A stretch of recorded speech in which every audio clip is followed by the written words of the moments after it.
즉, 미국 증시의 방향을 정하는 메이저 기관들은 스마트 머니를 투입해 추세 자체를 전환시키고 있다는 것입니다.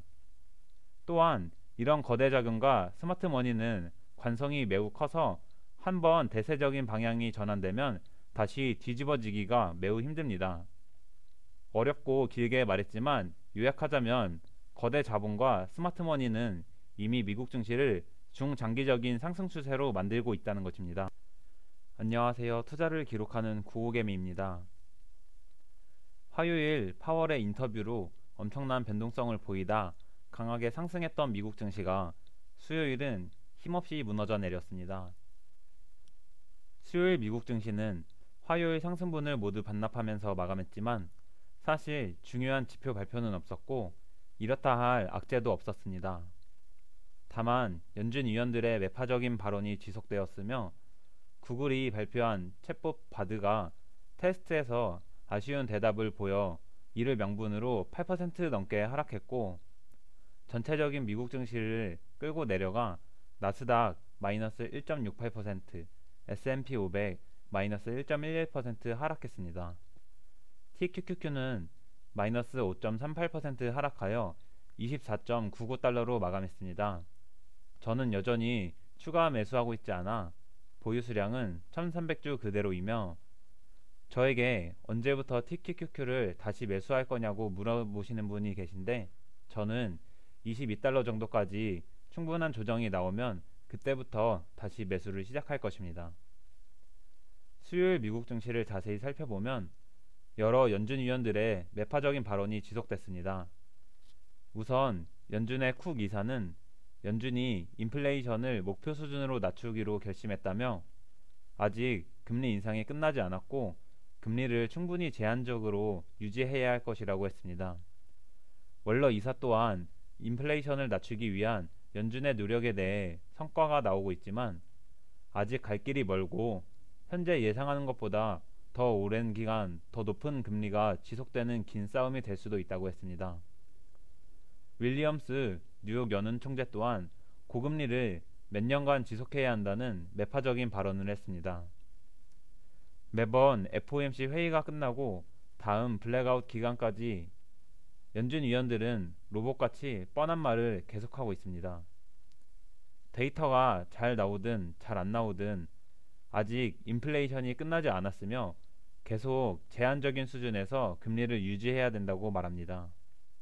그리고 시장 참여자들은 이런 연준 위원들의 발언을 거의 한 귀로 듣고 한 귀로 흘리고 있지만 월가나 언론에서는 연준 위원들이 매파적으로 말해서 떨어졌다, 완화적으로 말해서 올랐다 하는 등 터무니없는 보도를 하며 주가 등락의 이유를 설명하고 있습니다.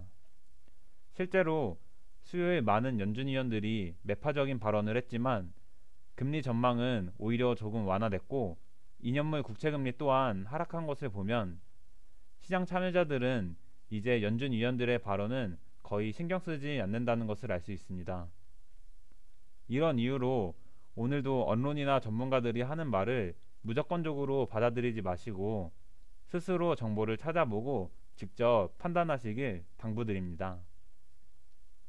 한편 마이크로소프트가 오픈 AI의 챗 GPT로 좋은 흐름을 보이자 구글은 수요일에 파리에서 기자회견을 열어 인공지능을 검색에 통합하는 과정에 대한 자세한 내용을 공유했습니다.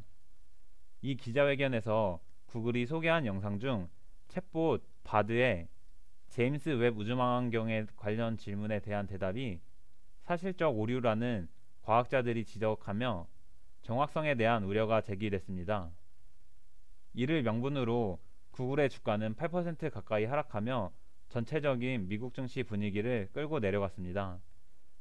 채권 시장을 살펴보면 앞서 말했듯 수요일 여러 연준 위원들의 매파적인 발언이 있었지만 지난 금요일부터 강하게 반등하던 국채금리는 일단 상승세를 멈추며 약간의 조정이 나왔습니다.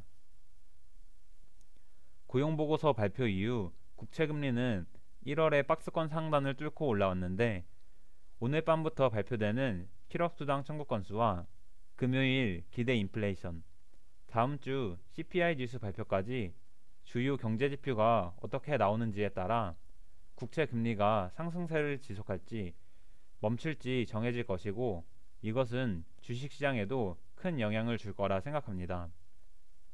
미국 증시는 한 달 동안 정말 강하게 상승했는데, 높은 구간에서 주가가 크게 밀리지 않고 잘 버티며 박스권을 만들고 옆으로 횡보하며 기간 조정을 보이고 있습니다.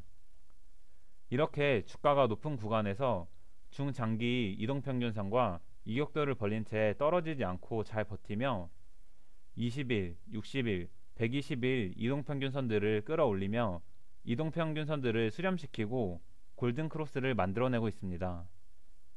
보통은 이동평균선과 이격도가 벌어지면 주가는 충분한 조정이 나오며 다시 이격도를 줄여야 하는 게 정상적이지만, 주가를 높은 구간에 올려놓은 채 오히려 이동평균선을 끌어올린다는 것은 비정상적인 움직임이고, 이렇게 주가가 비정상적인 움직임을 보이려면 인위적인 힘과 에너지가 필요합니다.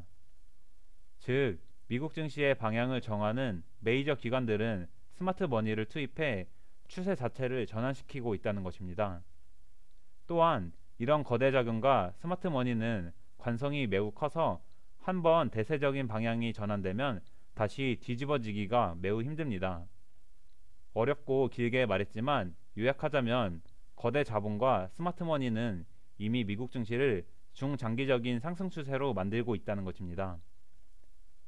물론 다음 주까지 계속 발표되는 실업수당 청구 건수, 기대 인플레이션, CPI 지수 등 그것 지표에 따라 주가가 좀 더 조정을 보이거나 옆으로 더 횡보할 수는 있습니다.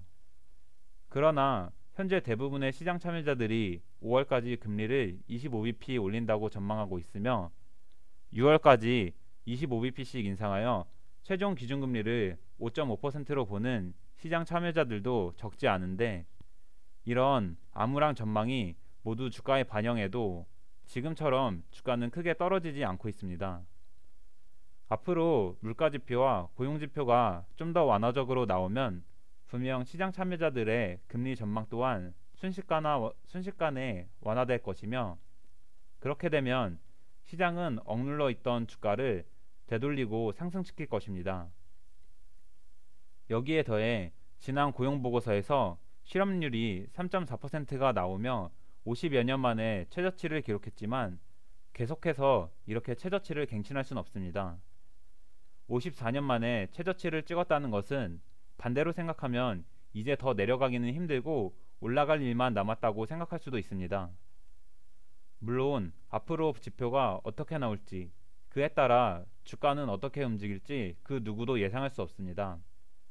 그러나 저는 이미 중장기적인 상승 파동이 시작됐고, 올해 안에 그 상승 파동은 계속해서 그 폭을 키워갈 거라 생각하고 있습니다. 그렇지만 이런 저만의 시장에 대한 해석을 통해 여러분이 스스로 시장을 진단하는 데 도움이 되길 바라고, 스스로 판단에 따라 현명한 투자하시길 바라며 영상 마치겠습니다. 내용이 유익하셨다면 좋아요, 앞으로도 구호개미의 투자 과정이 궁금하시다면 구독, 미국 증시나 투자에 대한 의견은 댓글로 부탁드립니다. 영상 시청해주셔서 감사합니다.